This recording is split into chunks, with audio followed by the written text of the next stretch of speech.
Learning to read and write was an essential pathway to freedom for many enslaved persons who learned to do so with the help of many dedicated instructors who put their own lives at risk. And speaking of such dedicated instructors, Mr. William B. Rembert is a Cobb County school teacher who is an artist and a poet and retired from the U.S. Army. He has earned many certifications, a master's level in art training, as well as he's been the recipient of a Teacher of the Year award. His art mainly focuses on cultural insights, plus his own unique perspective upon the reality of the human condition. The Etowah Valley Historical Society is proud to present Mr. William B. Rembert and his work.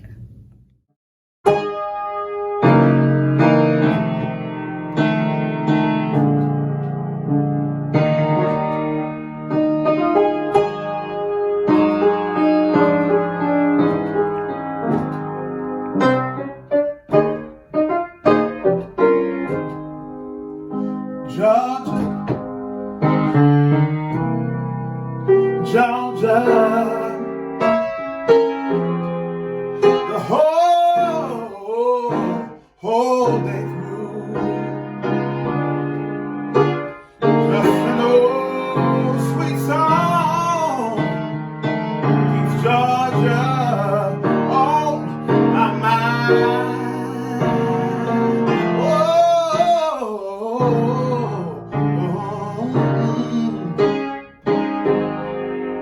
Georgia, Georgia, a song of you comes as sweet and clear as the moonlight in and through the pine.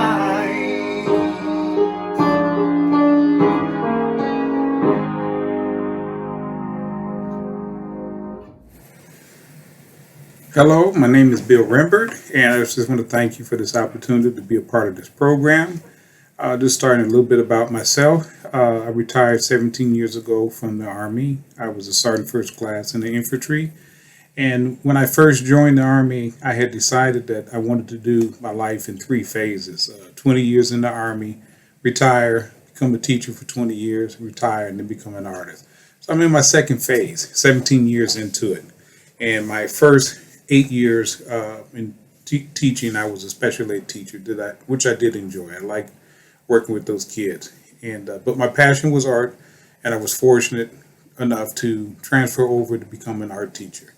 And I'm at Wheeler High School, and I really love it here. And I'm looking to teach anywhere from 6 to 9 more years, and then retire and focus on my art. But right now, my priority is teaching and my students. That's number one. But I'm hoping to carve out more time.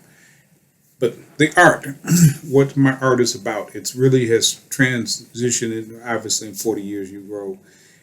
But when I first started doing art, I was doing a lot of abstract and figurative work, and now I have a lot of portraiture and mixed media pieces that I'm doing.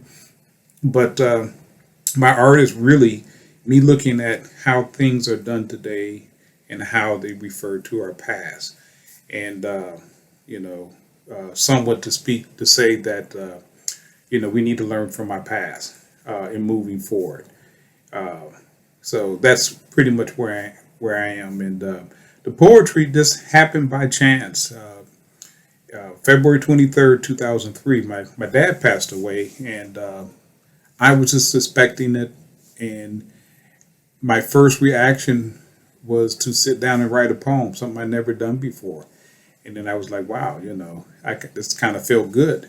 And then I continued that. And so my poetry, just like my artwork, is my reflection of the things that I see and the possibility. I am a hopeful person, and I see more in us sometimes. I'm just an optimist, and I always feel like we can do better. The best is in front of us, and so even if I'm critiquing why something is being done, I'm looking for a solution to it.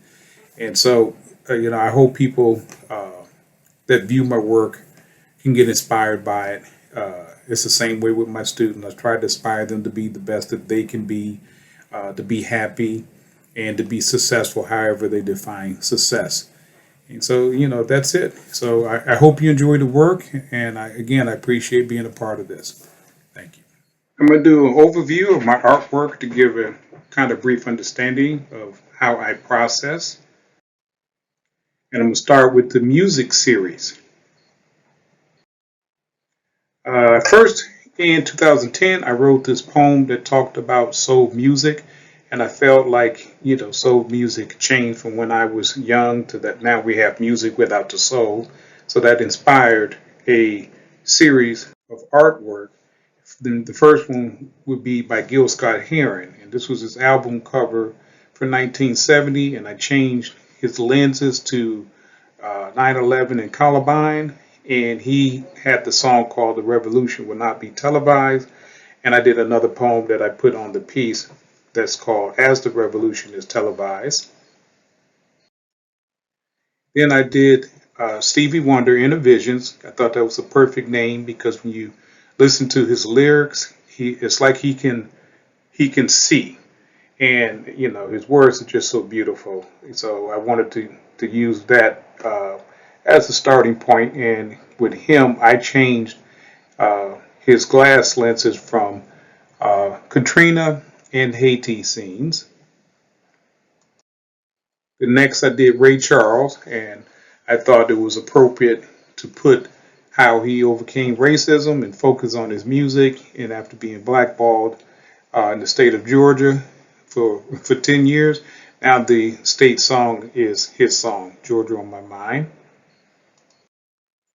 Then I did Kind of Blue. This was the year I was born, and a Miles Davis album was the big hit.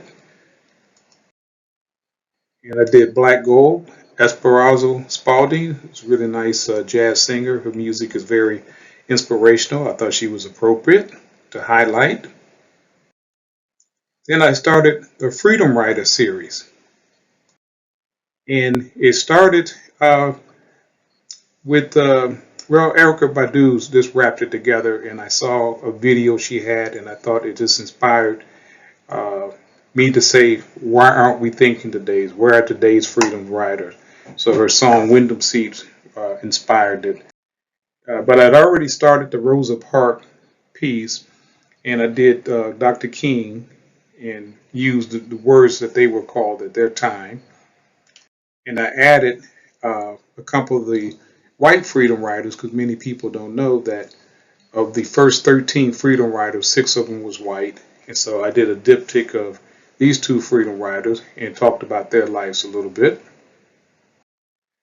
And I ended up doing a linoleum cut, and he's ended up in some other pieces, which leads to a couple of the Black Lives Matter series I've done. And the one on the left, you have to see up close. There's a lot of imagery in it, and I used the calla lilies to place on all these Black Lives Matter protesters, because calla lilies were used to symbolize youth, and it was often placed on the graves of people, the youth that had untimely deaths. And the one on the right, you can see where I've put the Freedom Rider in there, and it's a mixed media piece, and it's kind of blending the old and the new, from the Me Too movement and Breonna Taylor to Ruby Bridges and Little Rock 9, and I'm just asking questions in reference to, when do we matter, including women too. So it's a very combined piece. Then I started, I'm going to end on my 23 series. And this really was based off of my dad's death for 2/23/2003. And I was looking at the Bible quote of Matthew 18, verse 20, where 2 or 3 are gathered in my name, there am I. And it also, each parent contributes 23 chromosomes. So I decided to select 23 different black males that did outstanding things in sports. And I wrote the poem, and I gave each of them an unnamed. So with that, I did 19 linoleum cuts, and that took a while. This process pretty much took a year. And then after I did the 19 linoleum cuts, I did 4, and Michael Jordan's not in there. I did 4 different type of prints called Etowah, and I merged them all together. I ended up doing 3 pieces from this. This is, I had to print them in different ways so I can create an image of a flag really upside down, which is a sign of distress. And so this one is just called 23, where it's spelled out. Then I took those images, and this is called circle 23, which is a numerical number, and it's to be viewed to the front and the back, and it does spin. And the last one was I pasteled each piece, and this is the biggest, and I call say their names, and this is where I applied each of the unnames to them, like unbeatable or unrelenting, unscripted, unforgettable, and each of their unnames is appropriate to who they were or are. And this is some of the images of the pastel. So all of the linoleum prints ended up being a pastel piece and was put together. And I added my dad in the bottom corner. So this is just a quick overview of my artwork and my process that I've gone through over the years. Thank you. Thank you for watching this week's video. In the next video, we will see a very special piece from Cartersville City School educator, Mr. Omar Nunez, and you definitely want to catch that one. Stay connected with us by visiting the website evhsonline.org as we look forward to sharing with you Reflection of Africa.